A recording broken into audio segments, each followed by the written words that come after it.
دیکھو نبی کریم صلی اللہ علیہ وسلم نے صحابہ کرام سے مشورہ لیا کہ ہم مدینہ کے اندر رہ کے لڑیں یا مدینہ سے باہر. مشورے کے بعد فیصلہ ہوا کہ مدینہ کے باہر جا کے لڑیں گے. حالانکہ یہ اسٹریٹجی عام طور پہ اختیار نہیں کی جاتی. جب آپ کمزور ہوتے ہیں, دشمن پاورفل ہوتا ہے, تو آپ اپنے آپ کو ایکسپوز کبھی بھی نہیں کرتے دشمن کے سامنے. باہر آ کے لڑنے کا مطلب تو یہ کہ پوری فوج سامنے آ گئی ہے, اب گھیر کے قتل بھی کیا جا سکتا ہے اس کو. تو یہ مشورہ جنہوں نے دیا وہ نوجوان صحابہ تھے, اور نوجوانوں میں جذبات کا عنصر غالب ہوتا ہے. جو میچور صحابہ تھے ان کی رائے, خود نبی کی رائے بھی یہی تھی کہ مدینہ کے اندر رہ کے لڑنا چاہیے ہمیں, اس میں ڈیفنس ہمارے لیے آسان ہوگا. لیکن جو ایک فیصلہ ہو گیا بھائی, اس فیصلے کا نتیجے میں کیا ہوا؟ شکست ہو گئی. 70 صحابہ شہید ہو گئے. سمجھ میں آ رہی ہے بات؟ اب صحابہ شرمندہ ہوئے کہ یار ہم نے مشورہ دیا تھا باہر نکل کے لڑنا چاہیے, اور اس مشورے میں کیا ہوا؟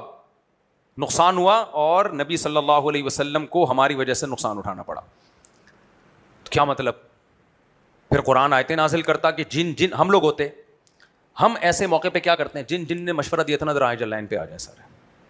شادی بیاہ میں تو یہی ہوتا ہے نا, آپ نے کسی کے مشورے پہ کہیں شادی کر لی, اس کے بعد بیوی صحیح نہیں نکلی, اس نے مروایا میرے کو, اس کو نہیں چھوڑوں گا میں. اس نے بندوق تھوڑی رکھی تھی, ایک رائے دی تھی نا, فیصلہ تو تم نے خود کیا ہے.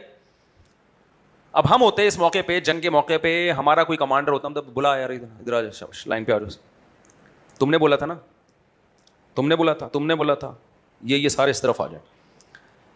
اور پھر ایک اسٹیمپ لگا دی جاتی کہ آئندہ ان سے کبھی بھی مشورہ نہیں لیا جائے گا, آئندہ ان کو ہمیشہ دور بٹھایا جائے گا, اور ایک ہمیشہ کے لیے سیاہی لگ جاتی. یہ وہ لوگ ہیں جن کی بھائی 70 صحابہ شہید ہوئے ہیں, 70 بڑے بڑے صحابہ. ان گھروں میں کوہرام مچا ہوگا, میتیں اٹھی ہیں, کیا حال ہوا ہوگا. لیکن قرآن کے الفاظ دیکھو, اللہ نے فرمایا کوئی بات نہیں, فَإِذَا عَزَمْتَ فَتَوَكَّلْ عَلَى اللَّهِ وَشَاوِرْهُمْ فِي الْأَمْرِ. آئندہ بھی انہی سے مشورہ لیا جائے گا, آئندہ بھی مشورے لیے جائیں گے. کس سے؟ انہی سے لیے جائیں گے. مشورے میں کبھی ایسا ہوتا ہے کہ درست فیصلہ ہو جاتا ہے, کبھی غلط فیصلہ. بھائی قیامت تک کے لیے اسلام آیا ہے